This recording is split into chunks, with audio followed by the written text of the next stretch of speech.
I'm Alex Sharfin, and this is the Momentum Podcast, made for empire builders, game changers, trailblazers, shot takers, record breakers, world makers, and creators of all kinds. Those among us who can't turn it off and don't know why anyone would want to. We challenge complacency, destroy apathy, and we are obsessed with creating momentum so we can roll over bureaucracy and make our greatest contribution. Sure, we pay attention to their rules, but only so that we can bend them, break them, then rewrite them around our own will. We don't accept our destiny, we define it. We don't understand defeat because you only lose if you stop, and we don't know how. While the rest of the world strives for average and clings desperately to the status quo, we are the minority, the few, who are willing to hallucinate there could be a better future, and instead of just daydreaming of what could be, we endure the vulnerability and exposure it takes to make it real. We are the evolutionary hunters, clearly the most important people in the world, because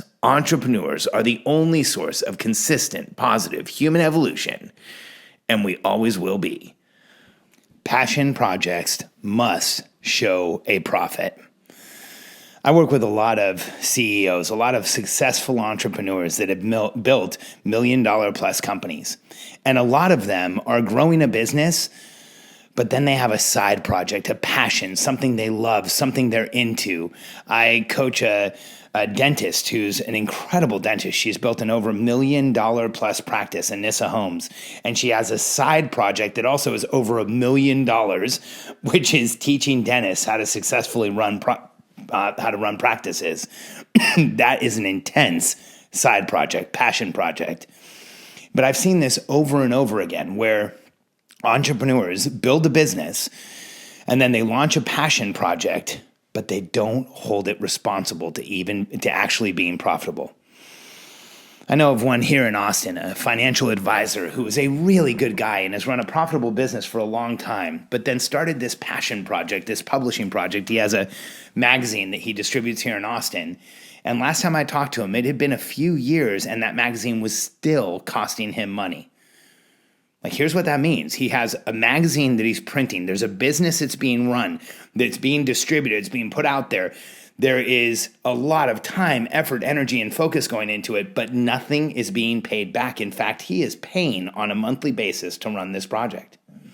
And last time I sat down with him, I asked, when do you think this will be profitable? And he didn't know.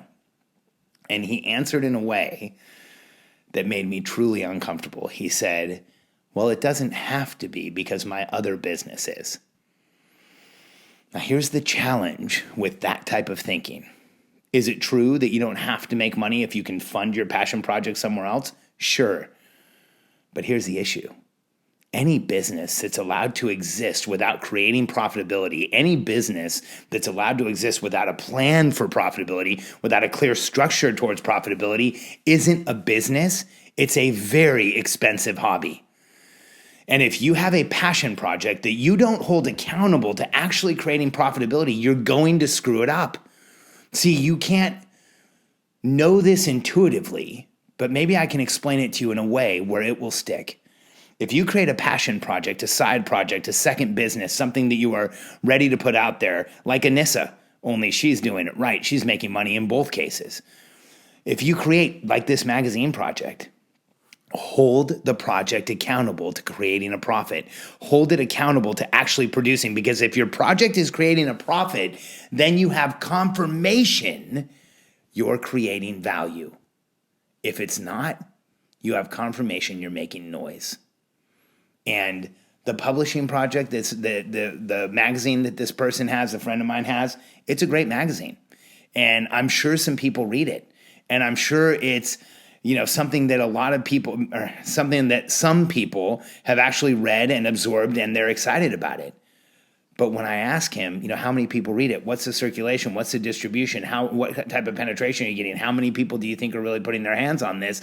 He has very little information because the project isn't being held accountable to creating a profit.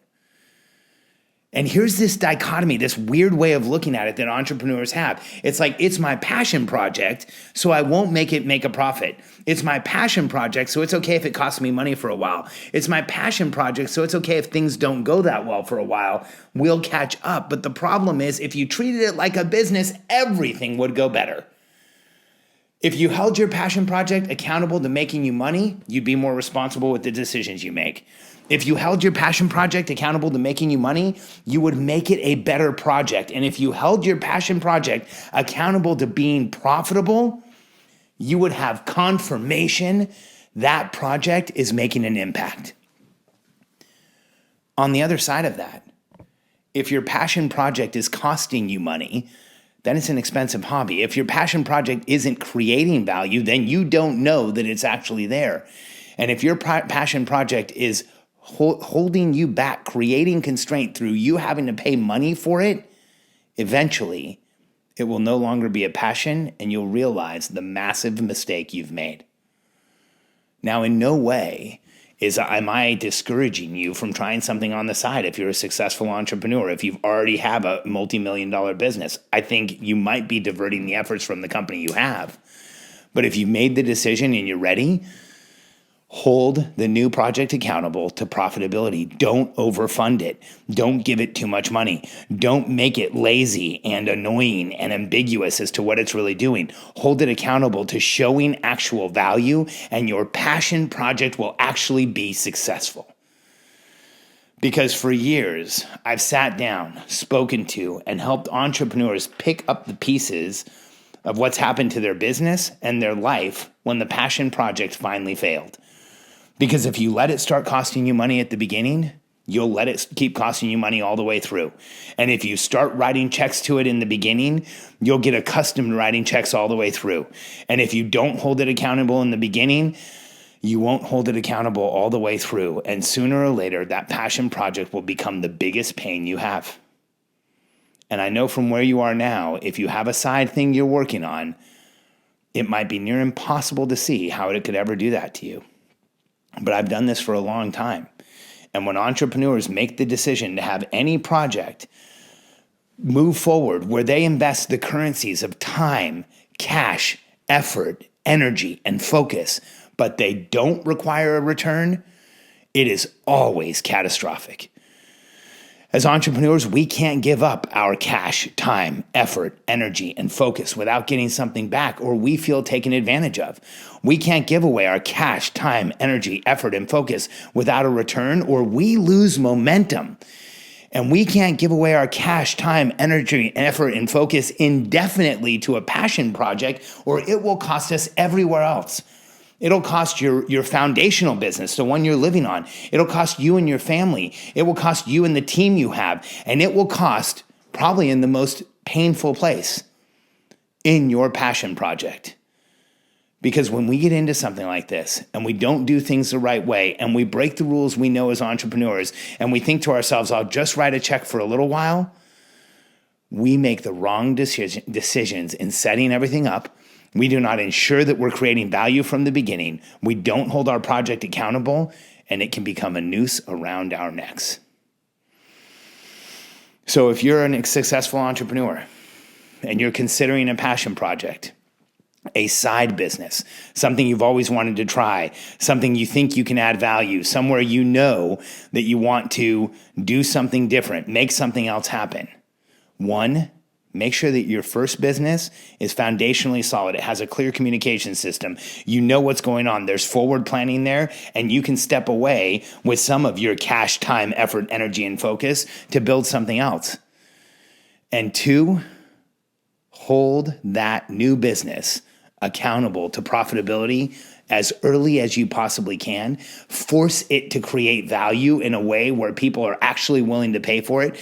Confirm that you are actually creating value because people are willing to write you a check, and you will see your passion project flourish instead of fall apart.